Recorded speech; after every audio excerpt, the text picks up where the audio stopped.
I'm Mike Bredner, and this is Capital Views, and we have with us Lisa Parady, who's the Executive Director of the Alaska School Administrators Association. Is that correct, Lisa? It's very close, That's right. the Alaska Council of School Administrators. And tell us what you're all about and actually who you represent. And Love to, and thanks for having me. I represent the Alaska Superintendents Association, the Alaska Association of Secondary School Principals, the Alaska Association of Elementary School Principals, the school business officials, and all of our incredibly hardworking school administrators serving our students across the state today.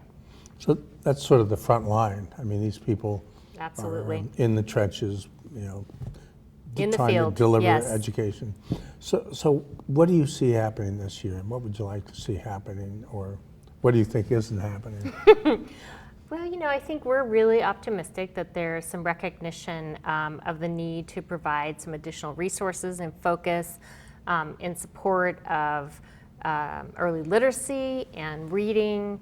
As well, I think we're very focused on our turnover, you know, the retention and attraction of qualified educators to Alaska, and I think there's been some additional attention paid to that. In that case, we're worse really than the rest of the lower 48 because we're historically reliant on recruiting from the lower 48. And so right now we don't have enough educators in the pool nationally, and they aren't choosing to come here in the numbers they used to, and to some degree because we've lost competitiveness. The governor in the State of the State mentioned school turnover, and Representative Kopp very quickly, and you know, when they were responding, the governor says, "Hey, I got a bill, and it's about public safety," but I think the implications teachers could be added. It's identical, in fact, and we really support the law enforcement bill because recognize that they are integral to our student safety as well. So there are partners around student safety, but we also need to be looking at a retirement system, again, for our teachers. You know, they don't have Social Security, and we are losing people because we've lost that competitiveness because we haven't addressed that.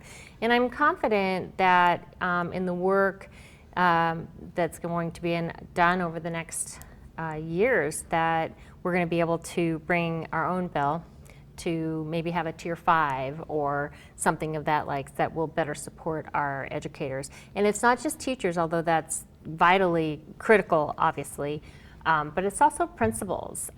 You know, in our most rural and remote areas, we have a 36% turnover rate for teachers and a 38% turnover rate for principals. Wow.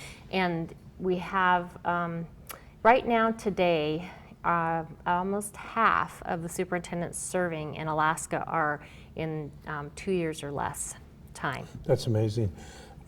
You know, a lot of people don't realize teachers are not under Social Security. Right. And they can't even, in many cases, receive their spouse's Social Security. Mm-hmm. And but I was told that districts may opt into Social Security on their own if they wish, and that there's several districts considering that. So that's sort of raising the flag on this whole issue. I think the urgency across the state is being able to staff all of our classrooms with qualified educators. And districts across the state are working very hard to do what they can to retain educators. I know that this year we started the school year down, I think, approximately 200 educators. So the first day we were down by 200 educators.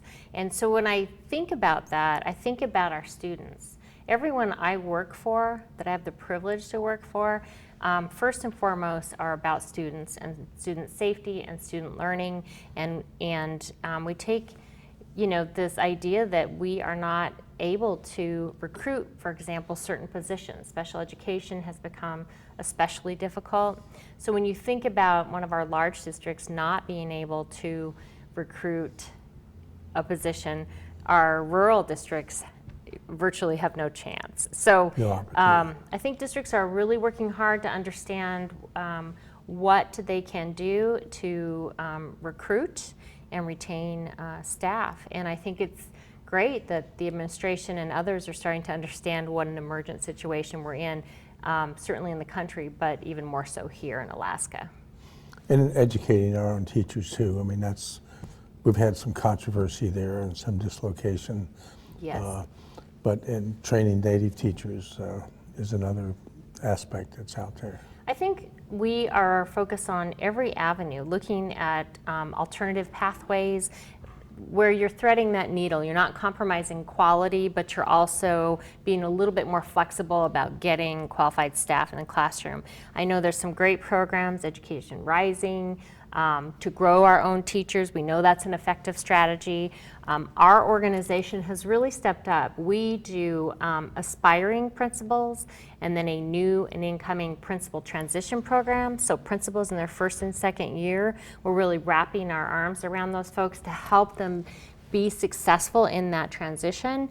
We have aspiring superintendent cohort. We are doing new and incoming superintendents for 2 years and providing mentorship in each of those cases. So we're doing everything that we know that's best practice around retaining staff at the levels that we serve with principals and superintendents. Lisa, you are very enthusiastic. I am, because We're it's out of time really already, important. but it's a pleasure to have you. And this is Capital Views, and we've been talking to Lisa Parady, the executive director of the Administrators and etc. Association. Thank you so much, Mike. You bet. It's so great to see you, and thanks for your support to education.